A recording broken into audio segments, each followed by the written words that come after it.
but most revealing of all were the various heroic attempts to prove the infectious nature of this disease, using volunteers. All these attempts, made in November and December 1918 and in February and March 1919, failed.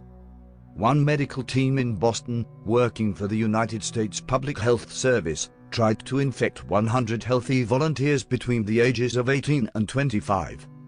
Their efforts were impressive and make entertaining reading. We collected the material and mucus secretions of the mouth and nose and throat and bronchi from cases of the disease and transferred this to our volunteers. We always obtained this material in the same way. The patient with fever, in bed, had a large, shallow, tray-like arrangement before him or her, and we washed out one nostril with some sterile salt solutions, using perhaps 5 cc, which is allowed to run into the tray, and that nostril is blown vigorously into the tray. This is repeated with the other nostril. The patient then gargles with some of the solution. Next we obtained some bronchial mucus through coughing, and then we swabbed the mucus surface of each nose and also the mucus surface of the throat. Each one of the volunteers received 6 cc of the mixed stuff that I have described.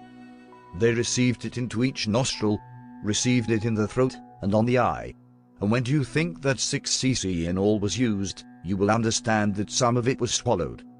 None of them took sick. In a further experiment with new volunteers and donors, the salt solution was eliminated, and with cotton swabs, the material was transferred directly from nose to nose and from throat to throat, using donors in the first, second, or third day of the disease. None of these volunteers who received the material thus directly transferred from cases took sick in any way. All of the volunteers received at least 2, and some of them 3 shots as they expressed it. In a further experiment, 20 cc of blood from each of 5 sick donors were mixed and injected into each volunteer.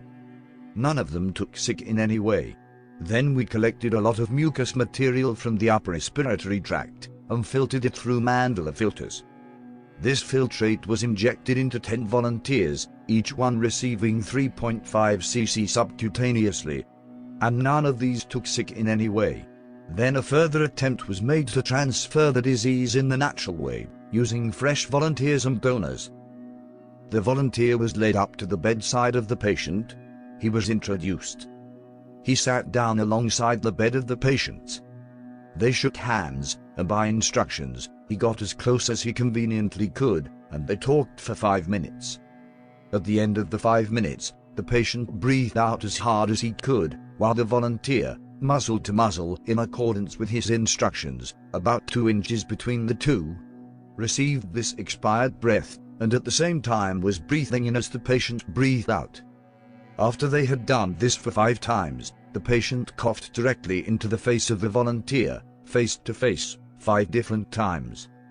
Then he moved to the next patient whom we had selected, and repeated this, and so on, until this volunteer had had that sort of contact with 10 different cases of influenza, in different stages of the disease, mostly fresh cases, none of them more than 3 days old. None of them took sick in any way.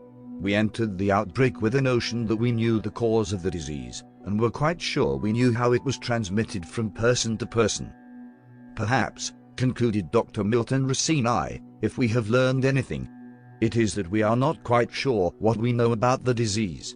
Earlier attempts to demonstrate contagion in horses had met with the same resounding failure. Healthy horses were kept in close contact with sick ones during all stages of the disease. Nose bags were kept on horses that had nasal discharges and high temperatures. Those nose bags were used to contain food for other horses which, however, stubbornly remained healthy. As a result of these and other attempts, Lieutenant Colonel Herbert Watkins Pitchford of the British Army Veterinary Corps wrote in July 1917 that he could find no evidence that influenza was ever spread directly from one horse to another.